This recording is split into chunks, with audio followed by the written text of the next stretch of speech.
जिंदाबाद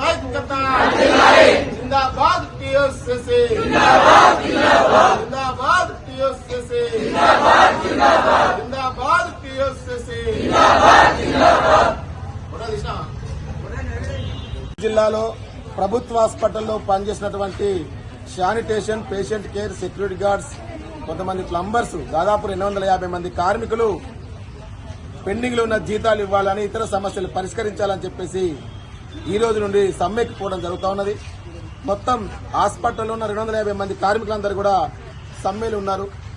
గత 2 నెలలుగా అనేక దఫాలుగా జిల్లా వైద్యాధికారులకు అదేవిధంగా ఏజిల్ సంస్థ యాజమాన్యానికి పెండింగ్ జీతాలు ఇవ్వాలని చెప్పేసి ఇతర సమస్యలు ఏవైతున్నాయో పీఎఫ్ డబ్బులు కార్మికుల ఖాతాలో జమ చేయాలని, ఈఎస్ఐ సౌకర్యం కల్పించాలని, ప్రతి నెల 5వ తారీఖులోపు జీతాలు ఇవ్వాలని చెప్పేసి అనేక సందర్భాల్లో ఫిర్యాదులు చేసినప్పటికీ కూడా, దరఖాస్తు ఇచ్చినప్పటికీ కూడా పట్టించుకోలేదు. తప్పని పరిస్థితులలో ఈరోజు కార్మికులందరం సమ్మెలోకి దిగాల్సి వచ్చింది. చివరిగా హైదరాబాద్ ఉన్నటువంటి డిఎంఈ గారు కూడా కలవడం జరిగింది. 2 రోజులలో మీ జీతాలు పడతాయని చెప్పేసి మేడం చెప్పారు. అయినా కూడా పరిష్కారం కాలేదు.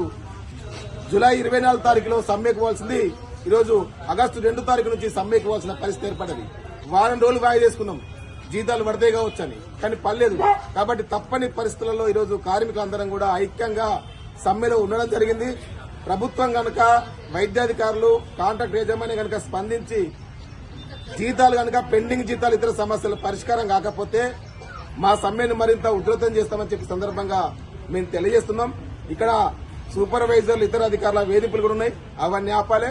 అన్ని రకాల సమస్యలపైన ఇవాళ సూపరింటెండెంట్ గారికి వినతి పత్రం కూడా ఇవ్వడం జరిగింది. ఈ సమస్యలు పరిష్కారం కాకపోతే మా సమ్మెను మరింత ఉధృతం కూడా చేస్తామని చెప్పి సందర్భంగా తెలియజేస్తా ఉన్నాం. జిల్లాలో ప్రభుత్వ హాస్పిటల్లో పనిచేసినటువంటి sanitation patient care security guards కొంతమంది ప్లంబర్స్ దాదాపు 250 మంది కార్మికులు పెండింగ్ లో ఉన్న జీతాలు ఇవ్వాలని ఇతర సమస్యలు పరిష్కరించాలని చెప్పేసి ఈ రోజు నుండి సమ్మెకు పోవడం జరుగుతూ ఉన్నది. మొత్తం హాస్పిటల్లో ఉన్న 250 మంది కార్మికులందరూ కూడా సమ్మెలు ఉన్నారు.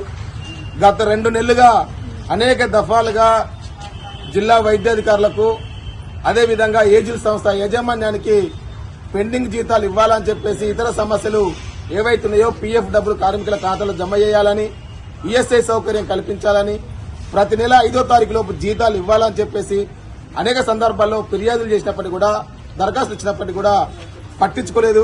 తప్పని పరిస్థితులలో ఈరోజు కార్మికులందరం సమ్మెలోకి దిగాల్సి వచ్చింది. చివరిగా హైదరాబాద్ ఉన్నటువంటి డిఎంఈ గారు కూడా కలవడం జరిగింది. 2 రోజులలో మీ జీతాలు పడతాయని చెప్పేసి మేడం చెప్పారు. అయినా కూడా పరిష్కారం కాలేదు. జూలై 24 తారీఖులో సమ్మెకు పోవాల్సింది ఈరోజు ఆగస్టు 2 తారీఖు నుంచి సమ్మెకు పోవాల్సిన పరిస్థితి ఏర్పడింది.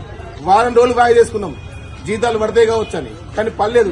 కాబట్టి తప్పని పరిస్థితులలో ఈరోజు కార్మికులందరం కూడా ఐక్యంగా సమ్మెలో ఉండడం జరిగింది. ప్రభుత్వం గనక, వైద్యాధికారులు, కాంట్రాక్ట్ యాజమాన్యం గనక స్పందించి జీతాలు గనక పెండింగ్ జీతాలు ఇతర సమస్యలు పరిష్కారం కాకపోతే మా సమ్మెను మరింత ఉధృతం చేస్తామని చెప్పి సందర్భంగా మేము తెలియజేస్తున్నాం. ఇక్కడ సూపర్వైజర్లు, ఇతర అధికారుల వేధింపులు కూడా ఉన్నాయి. అవన్నీ ఆపాలి. అన్ని రకాల సమస్యలపైన ఇవాళ సూపరింటెండెంట్ గారికి వినతి పత్రం కూడా ఇవ్వడం జరిగింది. ఈ సమస్యలు పరిష్కారం కాకపోతే మా సమ్మెను మరింత ఉధృతం కూడా చేస్తామని చెప్పి సందర్భంగా తెలియజేస్తా ఉన్నాం.